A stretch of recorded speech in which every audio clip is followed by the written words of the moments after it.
Joining us now is the Secretary General of the Ijaw Youth Council Worldwide, Maobuye Nangiobu, to discuss the River State political crisis, how it's affecting governance, the need to give peace a chance, and the need for Ijaw leaders to end the crisis rocking the IYC, which led to the Abuloma killings last month. Good to have you join us here on Newsday. Thank you so much for stepping in this afternoon. Thank you very much. Well, let's start. Good afternoon. Let's start with the overarching crisis that we have seen in River State. Spates of violence here and there after these local government elections. What do you make of this, and what would it take in order to maybe find some peace down in River State?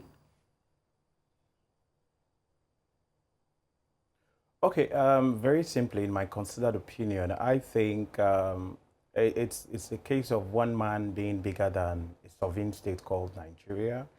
This is not about taking sides as Ijaw people, but it's about someone trying to, consciously and subconsciously and courteously as well, abrogating and going against the rule of law. We have a minister who calls himself a super minister who is bigger than and larger than life, as I will always want to call him.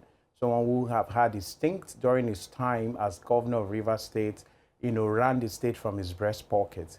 And today is dishing out laws here and there and all that, living in Abuja. And the president of the country is saying nothing about it.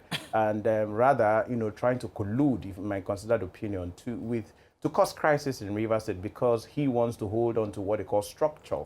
Structure is vague. Structure is, I don't know what the structure is all about. But for us, it's about governance. We've passed the era of politics, and this is a time for governance. We need Rivers State to remain peaceful, and so that we'll have focus as a people, and the governor should be given a chance to operate as governor of Rivers State, not because he's Ijaw, but because as Rivers people, when two gladiators fight, I always say this, that bull runs are not made or are made in designated places, I beg your pardon, that matadors do not fight bull runs in the marketplace. And what the Honorable Minister is doing, Barrister Nyesom Wike is doing, is trying to fight in marketplace, and for us, when gladiators fight, it's the grasses that suffer, so for us, we are the grass and elephants are fighting. So Rivers people should be given a chance.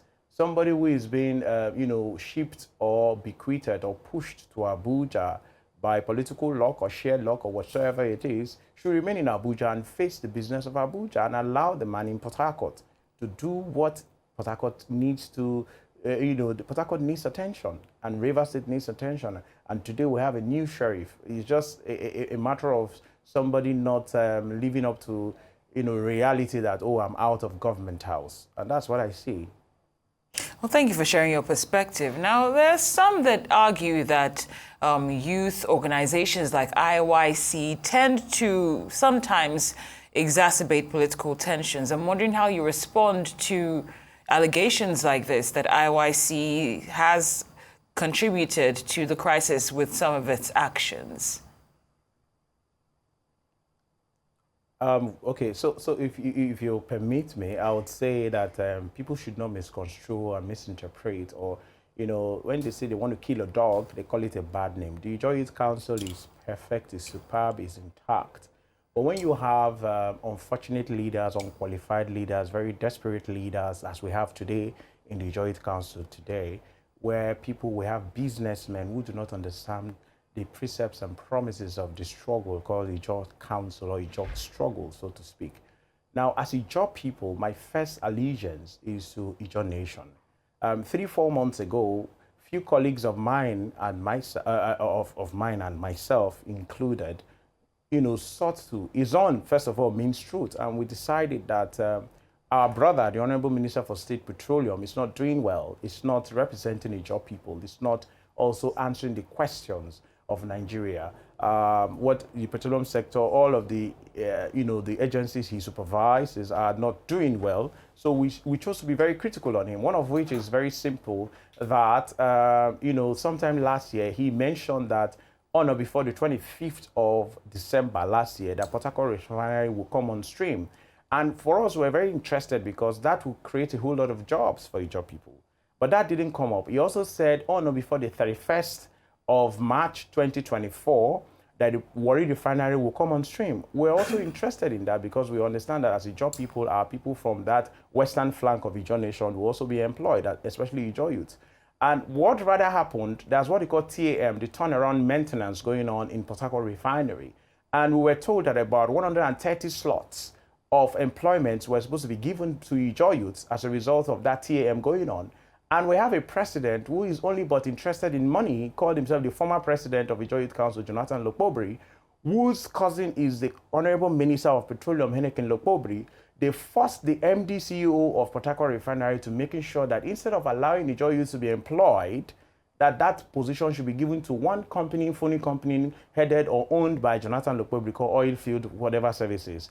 And that is the converted 130 slots of employment, to, or what is it called, to contracts. I'm trying to tell you why we have crisis in the Ijaw Youth Council. That's why they need the head of Maobuye, myself seated here as Secretary General. So we were critical on him. We also have the minister who is from Bayelsa State, who is Ijaw by every standing, who, from his day that he ascended that position as minister, has been against Ijaw people. One of the crises going on in Rivers State, even at the level of Abloma, where people were killed, that thing was sponsored by the Honorable Minister for State Petroleum because he gave money to his brother, the former president, whom we have suspended, Jonathan Lokpobri, to sponsor crisis and bring cult people. But what they did in less than 2 hours when that crisis happened, Jonathan Lokpobri was in a hurry to hinge all of that on me because they want my head on a platter, and that they have done what they call suspension. Now, I'm happy today I have this platform and this opportunity to speak and bear my mind because I've done a whole lot with Arise. Arise has been going ahead to do a whole lot against my person without giving me the fair hearing to even, state my own position. So Ijaw Youth Council is not a cephalus, but the point is we have unfortunate leadership. The reason why you see a lot of crises is that we have businessmen who have nothing else to do but to use a platform to curry favor as a means to an end. For them, this is the only opportunity they have to make money and to assert themselves. This is the only time they can gain attention and traction from the world. This is the only time they can use this platform to make money, and that is what is going on.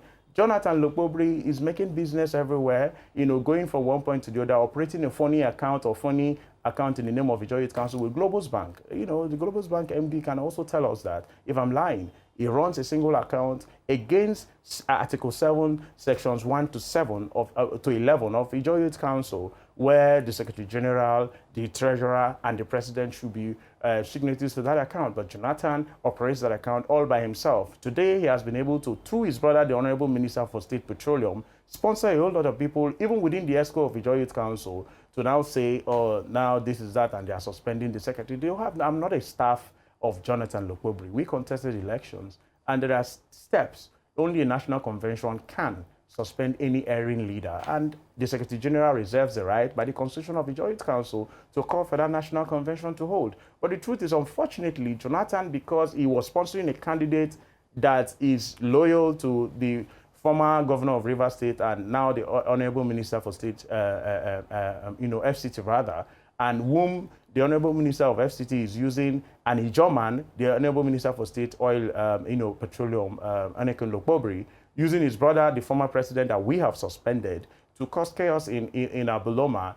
How can they accuse me of sponsoring crisis that my candidate, they said my candidate had won an election? Nobody would celebrate, killing of people as celebration for winning elections. So if you look at that, it's incoherent.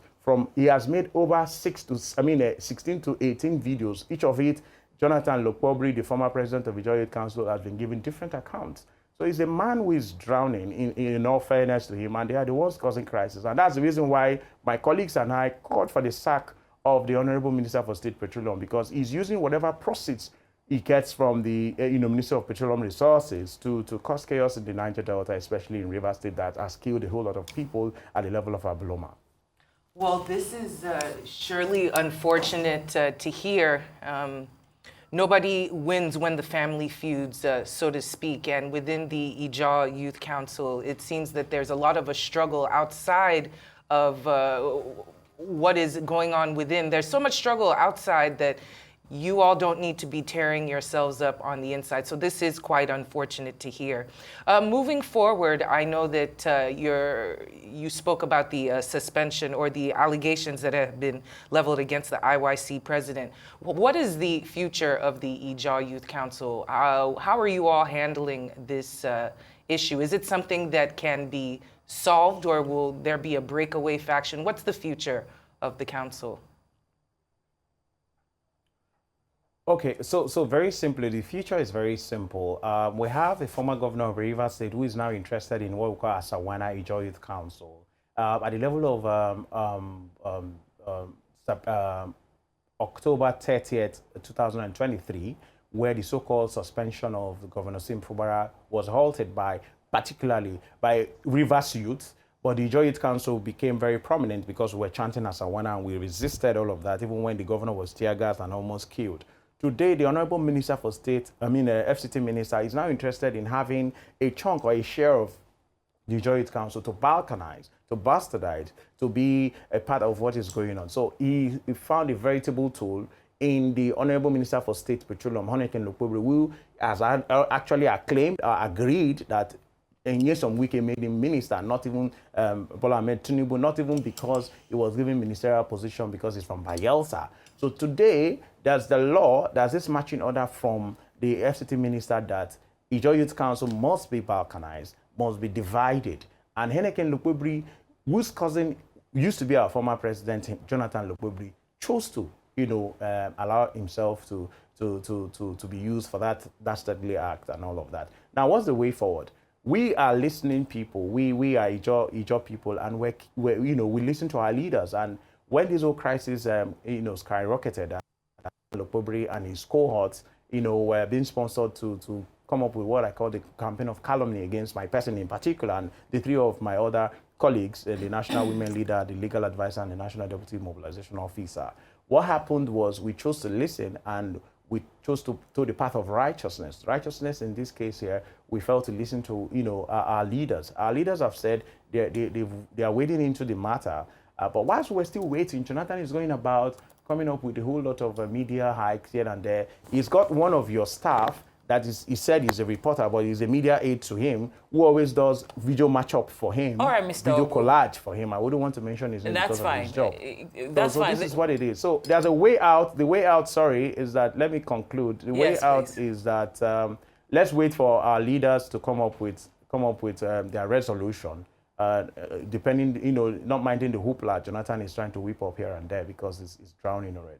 All right, you stated that you told the path of righteousness. We do toe the path of facts. So which is peace. You've made a lot of statements, allegations, and unless you can show us those facts, those are your opinions and we respect them. But I'd like to ask you, even though you've talked about the future a little bit. Sure, please go ahead. But we'd like to ask you, since we're pressed for time, about the IYC Eastern Zone election that led to the killing of some youths. What can you tell us about that? Okay, so first of all, this election was slated to hold originally on the 7th of September at the level of Opobo in Koro, in Opobo town, where the governor of Rivers State is from.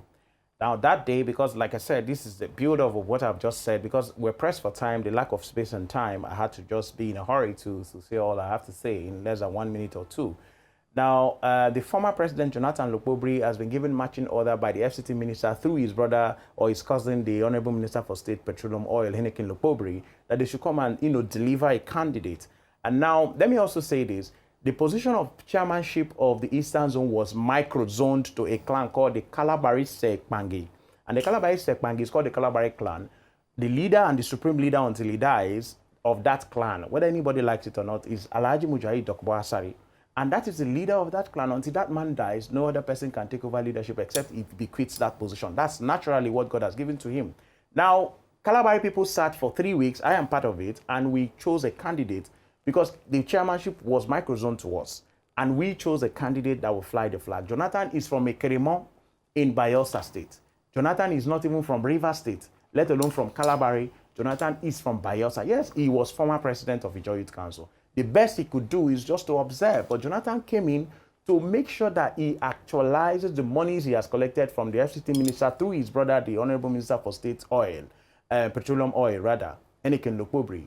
And on the 7th of September, Jonathan Lokpobri, when the election votes were about to be casted, Jonathan just picked up the microphone and unilaterally, called off the elections at the level of Opobo. There was no war, there was no rancor, and that, he's cancelling the elections. Now, we now ask him to take the election to a safer place or bring it back to Opobo. We suggested Okochiri. Okochiri is a place that one of our revered kings in the Niger Delta in Ijaw land, King Ateke Tom, is from. And we know that if anything is happening there, nobody would want to fight because of the love and respect we have for King Ateke Tom. Jonathan Lokpobri, the former president, refused. We also now said, okay, please, can you take this election to Degema Obuama, precisely where Alhaji Mujahi Dokbasare lives. If the election is happening there, nobody will fight. Jonathan said no. He refused to tell us where the elections will happen. He went and bribed the electoral committee that we call ZECO. ZECO is Zonal Electoral Committee, paid them a whole lot of money through the former zonal chairman and the rest of them. And what happened? They now chose a venue. That day of election on the 14th, Jonathan said the election is happening at the level of Abuloma, where they have mobilized their cult people to making sure that they bring in their own candidate. Now, at the end of the day, why the shooting happened was that they saw that their candidate has lost the election and they wanted cancellation of that election. So they intensified shooting. The shooting became so intense after Jonathan left the venue untouched. Nothing happened to him. And they said they were going to kill us. If not for God, a lot of us would have died. More than 3 to 5. And that's where we have to end this story. Yes, that story is saying, really, it's Jonathan, very deep. The reason why the shooting happened, for the sake of time, we have to end the interview. Thank you so much, Maobuye Nangi Obu. Thank you for your passionate and spirited recollection of events. And we hope everything works out for the Ijaw Youth Council worldwide.